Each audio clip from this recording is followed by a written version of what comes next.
दोस्तों आज की वीडियो में हम सीखने वाले हैं कि अगर किसी इलेक्ट्रिकल कंडक्टर की त्रिज्या को 100% से बढ़ा दिया जाए तो कौन कौन से चेंजेस होंगे। विद्युत वाहक बल में क्या चेंज होगा, इलेक्ट्रिक करंट में क्या चेंज होगा, रेजिस्टेंस में क्या चेंज होगा, इलेक्ट्रिक पावर में क्या चेंज होगा, वॉल्यूम में क्या चेंज होगा, इलेक्ट्रिकल कंडक्टर की लेंथ में क्या चेंज होगा। ये सारे के सारे जो फैक्टर हैं हम एनालिसिस करने वाले हैं इस वीडियो में। तो इस वीडियो को लास्ट तक जरूर देखिए। अगर वीडियो आपको अच्छी लगती है तो चैनल को सब्सक्राइब जरूर करिए, बेल आइकन को प्रेस करिए। सबसे पहले मैंने यहाँ पर व्हाइट कलर से एक इलेक्ट्रिकल कंडक्टर बनाया जिसका स्टार्टिंग जो रेडियस है वो स्मॉल आर है, बाद में उसकी रेडियस को हमने 100% बढ़ा दिया है। तो 100% रेडियस बढ़ाने से क्या क्या इफेक्ट आएगा ये अपने को समझना है, ठीक है। तो सबसे पहली चीज 100% इंक्रीमेंट का मतलब होता है 2 गुना हो जाना, ये आपको समझना पड़ेगा।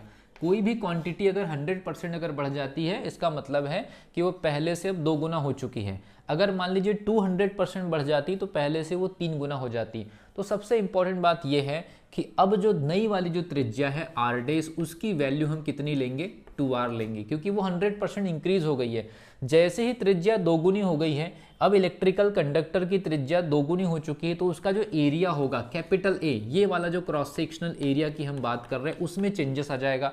कैपिटल ए जो एरिया है उसका फॉर्मूला आप जानते हैं पाई आर स्क्वायर होता है, या फिर डायमीटर के रूप में आप जानते हैं π/4d² होता है, ठीक है। त्रिज्या को हमने यहाँ पर दुगना कर दिया, तो नया वाला जो एरिया हो जाएगा एडेस वो हो जाएगा आपका पाई, और यहाँ पर हम कर देंगे 2r से मल्टीप्लाई। तो नया वाला जो एरिया हो जाएगा वो कितना हो जाएगा, 4 गुना हो जाएगा। नया एरिया कितना हो गया, 4 टाइम्स इंक्रीज हो गया, ठीक है। नया वाला एरिया क्या हो गया, 4 टाइम इंक्रीज हो गया।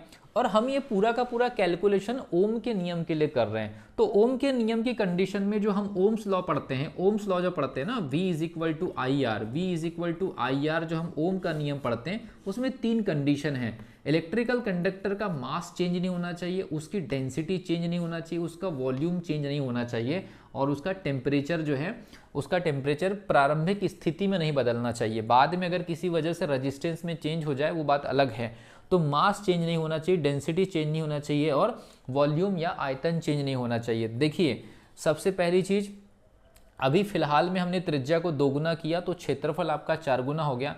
जैसे ही क्षेत्रफल 4 गुना हो गया तो इलेक्ट्रिकल कंडक्टर की जो लेंथ है वो कम हो रही है। तो यहाँ पर याद रखिए वॉल्यूम, ये याद रखिए ये वाला जो V है ये रिप्रेजेंट कर रहा है किसको, विद्युत वाहक बल को या वोल्टेज को या फिर विभवांतर को, और ये जो स्मॉल v है ये प्रदर्शित कर रहा है आयतन को, वॉल्यूम को। तो स्मॉल v = हो जाएगा कैपिटल A × L।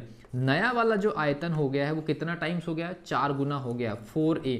तो क्योंकि वॉल्यूम चेंज नहीं होना चाहिए ओम्स लॉ के अकॉर्डिंग, तो यहाँ पर एरिया 4 गुना हो गया, तो लेंथ को कितना हो जाना होगा, L/4। तभी जाकर के ये वॉल्यूम जो है ये कैसा रहेगा, बैलेंस रहेगा। नया वाला आयतन चेंज नहीं होना चाहिए, तो नया वाला आयतन हमने चेंज नहीं किया, तो लेंथ हो गई आपकी L/4। जैसे ही लेंथ L/4 हुई, याद रखिए जैसे ही लेंथ L/4 हुई, तो ये फॉर्मूला आप लोगों ने पढ़ा है R = L/A। अब देखिए R यहाँ पर रेजिस्टेंस है, रो आपका विशिष्ट प्रतिरोध है, L जो है चालक की लेंथ है, A उसका क्रॉस सेक्शनल एरिया है। याद रखिए रो विशिष्ट प्रतिरोध है जो कि इलेक्ट्रिकल कंडक्टर की केमिकल प्रॉपर्टीज के ऊपर डिपेंड करता है। तो यहाँ पर याद रखिए R तो चेंज होगा लेकिन रो चेंज नहीं होगा, ठीक है। यहाँ हम सारी क्वांटिटीज के चेंजेस को एनालाइज कर रहे हैं। तो कितना हो जाएगा, ये हो जाएगा आपका L/4, और डिवाइडेड बाई आ जाएगा, डिवाइडेड बाई आपका कितना हो जाएगा, ये हो जाएगा आपका 4a। तो आगे जाकर के हम इसको जब सॉल्व करेंगे तो ये आ जाएगा 1/16 L/A, और ये आपका इस साइड में रो तो ऑलरेडी रहेगा। तो नया वाला जो रेजिस्टेंस आ जाएगा आर डेस, वो पहले वाले रेजिस्टेंस की तुलना में 1/16 हो जाएगा। तो देखिए एक और क्वांटिटी आपको मिल गई, ठीक है। अच्छा, अगर आपसे पूछा जाए कि जो नया वाला रेजिस्टेंस पहले वाले रेजिस्टेंस की तुलना में 1/16 हो गया है तो परसेंटेज में कितना चेंज आ जाएगा, तो याद रखिए 1/16 जो है, 1/16 में अगर 100 का मल्टीप्लाई करें तो ये हो जाता है आपका 6.25, ठीक है। 6.25%। नया वाला जो रेजिस्टेंस है वो 6.25% रह गया। तो कमी कितनी आ गई, रेजिस्टेंस में कमी कितनी आ गई, डेल्टा आर की वैल्यू कितनी हो गई, कमी कितनी हो जाएगी, वो हो जाएगी 100 में से कम कर देंगे तो 93.75% क्या हो गई, कमी हो गई। ये आपको याद रखना है, ठीक है। तो देखिए आपने त्रिज्या को 100% इंक्रीज किया, क्षेत्रफल आपका 4 गुना हो गया। क्षेत्रफल 4 गुना होने का मतलब हुआ कि क्षेत्रफल आपका 300% इंक्रीज हो गया। क्षेत्रफल आपका 300% इंक्रीज हुआ, वॉल्यूम हमको चेंज नहीं करना था, लेंथ आपकी 1/4 हो गई। लेंथ अगर आपकी 1/4 हो गई है तो याद रखिए, लेंथ अगर आपकी 1/4 हो गई है इसका मतलब है कि 25% हो गई है। लेंथ आपकी नई वाली कितनी हो गई, 25% हो गई है, इसमें भी 75% का डिक्रीमेंट हुआ है। तो याद रखिए लेंथ अब 25% हो गई है और डिक्रीमेंट कितने का आ गया, 75% का आ गया लेंथ में। जैसे ही लेंथ में 75% का डिक्रीमेंट आया, रजिस्टेंस आपका 1/16 रेशियो रह गया। 1/16 रेशियो का मतलब है अब रजिस्टेंस केवल 6.25% रह गया, पहले की तुलना में 93.75% की कमी आ गई। अब इसी के बेसिस पे चलते हैं हम लोग, capital V is equal to I R. अब आप जानते हैं capital V is equal to I R, इस परिपथ में हम वोल्टेज चेंज नहीं कर रहे हैं, विद्युत वाहक बल हम चेंज नहीं कर रहे हैं, मतलब विभवांतर जो हमने लगाया है दोनों सिरों पर हम उसको चेंज नहीं कर रहे हैं। और इस कैलकुलेशन में देखिए नया वाला जो रजिस्टेंस है वो 1/16 हो गया, हम वोल्टेज चेंज नहीं कर रहे सिरों का। तो उस कंडीशन में फिर हमारे पास धारा कितनी हो जाएगी, वो हो जाएगी 16I, क्योंकि नया वाला रजिस्टेंस कितना हो गया 1/16R। अब नया वाला कितना हो जाएगा, देखो क्योंकि हमने वोल्टेज चेंज नहीं किया है लेकिन रेजिस्टेंस गिरा है, सडनली रेजिस्टेंस की वैल्यू गिरी है, तो सडनली अब इस इलेक्ट्रिकल कंडक्टर में 16 टाइम्स आपकी इलेक्ट्रिक करंट ज्यादा फ्लो होगी। मतलब नई वाली जो करंट है I dash is equal to कितनी हो जाएगी 16I। इसका क्या मतलब हुआ, इसका मतलब ये हुआ ये 1500% इंक्रीज हो गई, सडनली 1500% इंक्रीज हो गई। जैसे ही त्रिज्या आपने 100% किया, प्रतिरोध आपका सीधे 93.75% गिरा, प्रतिरोध 93.75% गिरा, या फिर आप ये कह सकते हैं कि प्रतिरोध की जो वैल्यू है 1/16 रह गई या 15/16 की कमी आ गई। आप इसको ये भी कह सकते हैं कि 15/16 की कमी आ गई, ठीक है, 15/16 की कमी आ गई। तो धारा, विद्युत धारा जो है वोल्टेज के बिना चेंज किए वो 16 गुना हो गई या 15 गुना बढ़ गई या 1500% उसमें कितना क्या हो गया, इंक्रीमेंट आ गया। जब धारा की वैल्यू 1500% बढ़ गई या 16 गुना हो गई तो सीधी सी बात है अब उस स्रोत से इलेक्ट्रिकल पावर भी बहुत ज़्यादा आ रही होगी, क्योंकि वोल्टेज चेंज नहीं किया हमने। तो P इज इक्वल टू कितना होता है, VI होता है। तो याद रखिए हमने धारा की वैल्यू को चेंज किया है, तो वोल्टेज तो हम चेंज नहीं कर रहे थे, ठीक है। तो कितना हो जाएगा, वोल्टेज हमने चेंज नहीं किया, धारा की वैल्यू 16 टाइम ज़्यादा आ रही है, तो अब नया वाला जो पावर जो स्रोत से आएगा वो पहले के कंपैरिजन में 16 गुना ज़्यादा आएगा। जब पावर 16 गुना ज़्यादा आएगा तो उसका हीटिंग इफेक्ट भी क्या 16 गुना ज़्यादा आ रहा है कि ना, चेक करते हैं। देखो कैसे, capital H is equal to I²RT आप जानते हैं। अब I की वैल्यू कितनी हो गई है, I की वैल्यू 16 गुना हो गई है, 16 गुना का इफेक्ट कितना हो जाएगा 256 गुना, 16 का स्क्वायर कितना हो जाएगा 256 गुना। R की वैल्यू कितनी है 1/16 गुना, आप जानते हैं प्रतिरोध पहले से कितना हो गया 1/16, और T तो समय है, ठीक है। तो देखो 16 से याद रखिए यहाँ पर 100% जैसे ही आपकी त्रिज्या को हम बढ़ाते हैं तो प्रतिरोध आपका 1/16 गुना हो जाता है, धारा आपकी 16 गुना हो जाती है या 1500% इंक्रीज हो जाती है। लेकिन धारा का जो हीटिंग इफेक्ट है वो 256 गुना होने की कोशिश कर रहा है, ठीक है, 256 गुना होने की कोशिश कर रहा है, लेकिन रेजिस्टेंस भी साथ में इंस्टेंटली गिरा है, तो दोनों का कंबाइन इफेक्ट अगर हम इसको काटेंगे तो कितना आएगा 16 गुना ही आएगा। तो देखिए मैंने पहले भी बोला था, क्योंकि अब पावर पहले से 16 गुना ज़्यादा जा रही है तो हीटिंग इफेक्ट भी आपका कितना आएगा 16 गुना आएगा।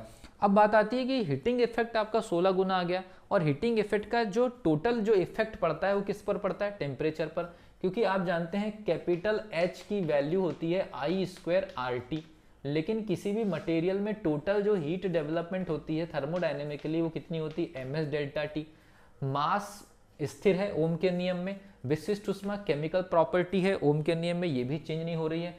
तो हीटिंग इफेक्ट की वजह से अगर कोई चीजें अगर चेंजेस होगी तो उसमें क्या बदलाव होगा, टेम्परेचर में चेंज होगा। तो याद रखिए H is directly proportional to ∆T, और H अब कितना चेंज हो गया है 16 गुना चेंज हो गया है, तो इसका मतलब है H dash is directly proportional to 16 time temperature increase हो जाएगा, 16 टाइम टेम्परेचर इंक्रीज हो जाएगा। कि अगर स्टार्टिंग में अगर जब रेडियस हमने चेंज नहीं करे थे उस समय चालक का टेम्परेचर अगर मान लीजिए 1 डिग्री सेल्सियस रहा होगा, तो जैसे ही हमने त्रिज्या को दोगुना किया या 100% इंक्रीज किया तो उस इलेक्ट्रिकल कंडक्टर का टेम्परेचर इस पूरे कैलकुलेशन की कंडीशन के अकॉर्डिंग ओम के नियम को सेटिस्फाइड करते हुए विद्युत वाहक बल को या विभवांतर को बिना चेंज किए स्रोत की क्षमता को बढ़ाते हुए जब हीटिंग इफेक्ट इलेक्ट्रिकल कंडक्टर में आएगा वो 16 गुना आएगा, तो टेम्परेचर भी अब कितना गुना हो जाएगा, 16 गुना। तो पहले अगर 1 डिग्री सेल्सियस रहा होगा तो अब 16 डिग्री सेल्सियस पर ये इलेक्ट्रिकल कंडक्टर जो है हीट हो रहा होगा पहले की तुलना में 16 गुना। तो इस प्रकार से आप देखिए कि एक क्वांटिटी का कितना ज़्यादा इफेक्ट पड़ता है। आपके सामने सारी चीज़ें मैंने रख दिया। त्रिज्या का सबसे पहले क्षेत्रफल पर इफेक्ट, क्षेत्रफल आप त्रिज्या बढ़ी, क्षेत्रफल आपका 300% बढ़ गया, क्षेत्रफल आपका 300% बढ़ गया, वॉल्यूम चेंज नहीं हुआ क्योंकि ओम के नियम के दायरे में रहना था, वॉल्यूम चेंज नहीं किया। लेकिन वॉल्यूम चेंज नहीं करने की वजह से हमारी लेंथ चेंज हो गई, लेंथ जैसे ही चेंज हुई लेंथ कम हो गई, 25% रह गई और आपकी 75% एक प्रकार से डिक्रीमेंट हो गई। ठीक है, जैसी ये सब सारी चीज़ें हुई तो रेजिस्टेंस के फॉर्मूले में गए तो वहाँ पता चला कि रेजिस्टेंस 1/16 हो गया। रेजिस्टेंस को जैसे ही हमने कैलकुलेट किया तो हमारे पास में जो स्रोत के अंदर स्रोत से जो निकलने वाली इलेक्ट्रिक करंट है उसको लेकर के कैलकुलेशन सामने आ गया। तो देखिए यहाँ पर हमने इलेक्ट्रिकल करंट को लेकर के एनालाइज किया था कि इलेक्ट्रिकल जो करंट है आई की वैल्यू वो 16 टाइम हो गई थी इस वाले फॉर्मूले में, 1500% वो इंक्रीज हो गई। रेजिस्टेंस का 1/16 होने का मतलब है कि 6.25% रह गया और 93.75% ये गिर गया या कम हो गया, 15/16 की कमी आ गई, 1/16 रह गया। जैसे इलेक्ट्रिकल करंट की वैल्यू 1500% इंक्रीज हो गई या 16 गुना हो गई तो पावर भी आपकी 16 गुना हो गई। लेकिन उसका हीटिंग इफेक्ट केवल करंट की वजह से 256 टाइम हो रहा था, लेकिन इंस्टेंटली आपका प्रतिरोध भी गिरा था, वो 1/16 करके कंबाइन इफेक्ट 16 गुना देता है। जैसे ही आपकी इलेक्ट्रिकल पावर 16 गुना होती है तो हीटिंग इफेक्ट भी 16 गुना के आसपास आ गया। हीटिंग इफेक्ट का सीधा इम्पैक्ट टेम्परेचर पर गया, स्टार्टिंग से टेम्परेचर आपका 16 गुना हो गया। तो एक फिजिकल क्वांटिटी या एक भौतिक राशि में चेंजेस करो, उसके बाद कितने सारे चेंजेस होते हैं आपने इस वीडियो में सीखने की कोशिश किया। परसेंटेज लेवल पर, न्यूमेरिकल डेटा लेवल पर, कैलकुलेशन लेवल पर, आप चाहे तो इसको ग्राफिकल लेवल पर भी एनालिसिस कर सकते हैं। तो आई होप ये वीडियो आपको समझ में आया होगा। काफ़ी डीप एनालिसिस करके मैंने ये वीडियो बनाया। न्यूमेरिकल एबिलिटी आपकी इंक्रीज़ हो इस चीज़ का ध्यान रखा गया। जो आपके रूल्स हैं ओम्स लॉ वगैरह है इसको फॉलो करते हुए कैसे कैलकुलेशन करना है वो आपको सिखाया गया। तो आई होप ये आपको वीडियो अच्छा लगा, अच्छा लगा है तो आप चैनल को सब्सक्राइब जरूर करिए और इस पर्टिकुलर वीडियो को आप शेयर जितना ज़्यादा कर सकते हैं करिए, ताकि ऐसी ही वीडियो